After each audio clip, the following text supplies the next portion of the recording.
opportunity in the ring and just enjoying the moment. You know, we're not making it any bigger than it needs to be. This is the first pro fight, and we just want to get this guy out of here so we can go back to training and get back to the lab. Julius, are you southpaw or orthodox?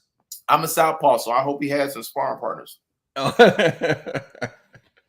All right, I like it.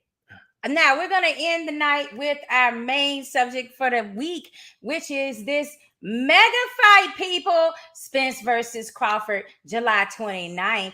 I mean, I gotta know who Daniel likes. Who you got for this one? Well, I like the one who I hope they're gonna bring me into that camp for a little bit of sparring when I get done. So that's gonna be Bud Crawford. I'm trying to get back to Colorado Springs. So you know, he needs a southpaw that's big, that don't mind being durable, and I'd love to get back up there and sneak into that camp again. So Bud's got different skills.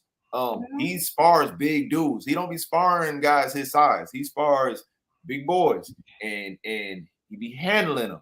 And I feel like, you know, everybody's overlooking the IQ of some of the sparring partners that he has, like Shakur and Keyshawn. So, you know, just having the Charlos is cool, but they just throw ones and twos and uppercuts every once in a while. So, you know, I hear you, Rick, but Spence is not gonna win that fight. I'm sorry. Go ahead and bet your house, because you're gonna lose it.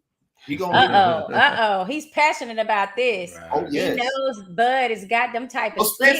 And here's the thing, I'm a Spence fan, but real recognize real. And there's a dog side of Crawford. Y'all ain't seen that. I'm telling you, haven't seen that. He hasn't had to tap into it. He wants smoke from anybody breathing, and that's just what he brings to it. And everybody in that camp has that energy. So it's not just him. They coaches, go ahead and throw a trash hook in there if you want to. You got like 10 heads on you, like, dang, bro. So, you know, wow. Like, you messed up. That you're gonna have to pay for that one. Yeah, well, you know, again, Spence has an incredible style of stab and jab, and when he gets close, he loves to work his hooks. But there is lapses in the fight when Spence isn't Spence, and it only takes one lapse for Bud, because Bud don't lose focus in a fight.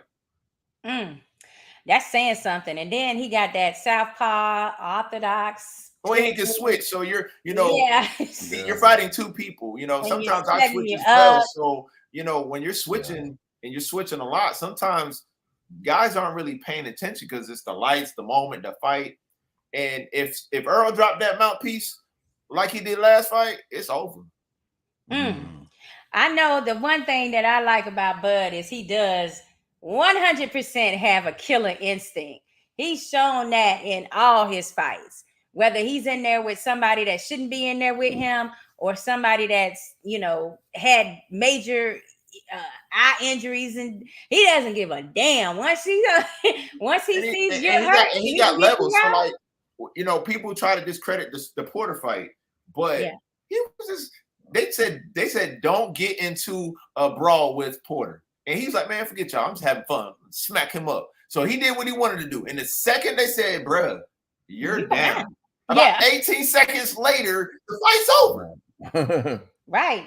Like I think he got into his mind with him being a friend. I think that's what happened. And he was letting him get away with a lot of stuff.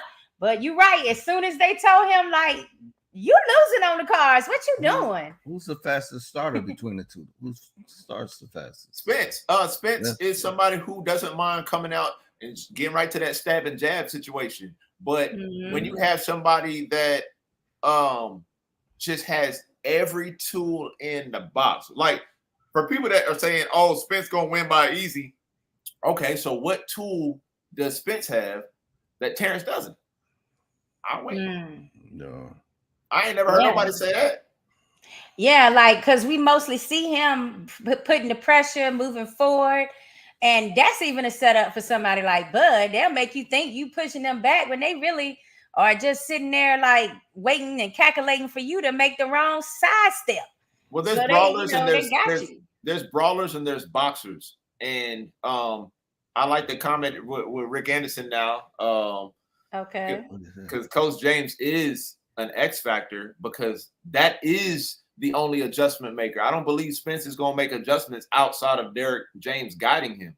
But Terrence, gonna do what Terrence want to do in that ring. Julius, do you think Bud can possibly move up and challenge a Charlo? You think he that good? Yeah, because there's a gap in skill. Charlo is an extremely vicious and volatile 1-2-3 puncher. That's it. Right. So, you know, and I definitely can't wait. Sometime before the year's out, I'd love to spar Charlo. Okay. I mean, it all helps. Like iron, like, you know, that's a real statement. Well, because he's a dog, and I feel like, you know, iron. Those dogs, they out there in heat. That Texas heat different. So, you know, but this Florida heat different too. So we're no strangers to hard work in the heat. So I would love to sharpen my skills by as I get better, getting out there and seeing better competition.